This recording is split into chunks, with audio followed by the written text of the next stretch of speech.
Sa plano ni Robin Padilla na hindi na siya tatakbo sa 2028 or hindi na siya kakandidato, ito ay pagpapatunay at pagpapakita na hindi dahil sa siya ay wala talagang alam sa pagkasenador, kundi ito ay pagpapakita na wala ng pag-asa ang mga Duterte. Pagpapakita ito ni Robin Padilla na wala na siyang kakapitan. Wala na siyang dapat pang ipaglaban. Wala na siyang dapat tanawan ng utang na loob. Yan ang katotohanan kung kaya't nagdesisyon na si Robin Padilla na hindi siya tatakbo ngayon 2028. Ito ay sagot niya kay Jack Argota, yung may punit dito. Hindi po sa pamimintas, totoo naman yung si Jack Argota po, yung DDS na may punit sa ganito.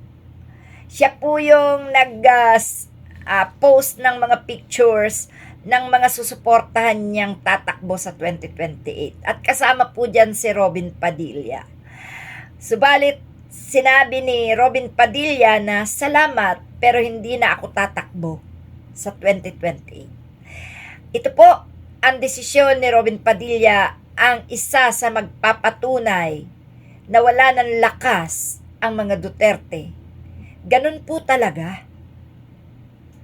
Kapag ikaw ay may binatbat, may pera, may yabang, may koneksyon, may pagkukunwaring tapang, marami ang sasawsaw.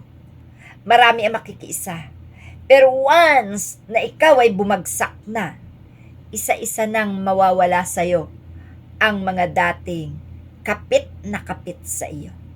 Hindi ba't yung mga ginamit ni Sara Duterte kanya nang iniisa-isa, natakutin, kaya ang nangyari, nabaliktad. Si Sara Duterte ang natakot.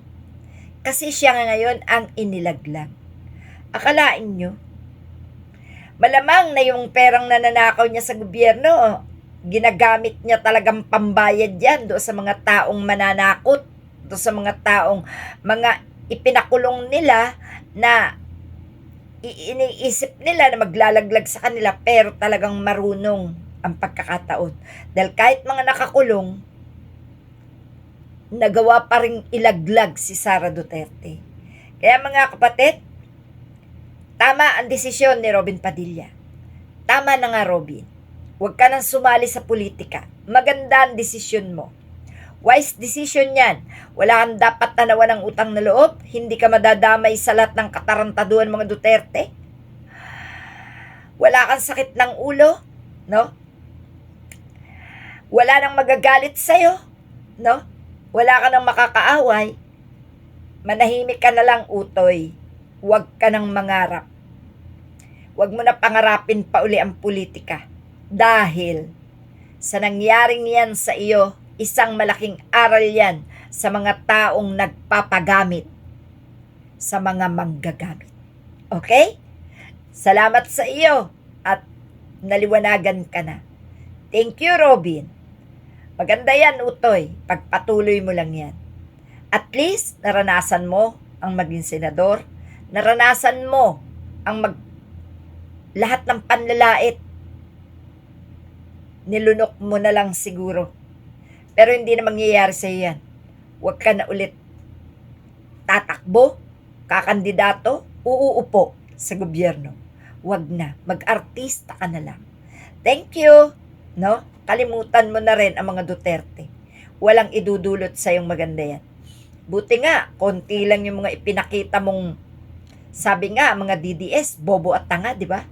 Buti nga, konti lang yung mga ipinakita mo eh. Parang, pinakita mo lang na talagang sumuporta ka sa mga Duterte pero labag sa kalooban mo. Ganun ba yun? Okay. Yung mga DDS na nagbabanta pa, ano? Mga nagmumurat mga bastos, yan ang wala ng lunas. Buti ikaw, natauhan ka na. Salamat! Thank you po!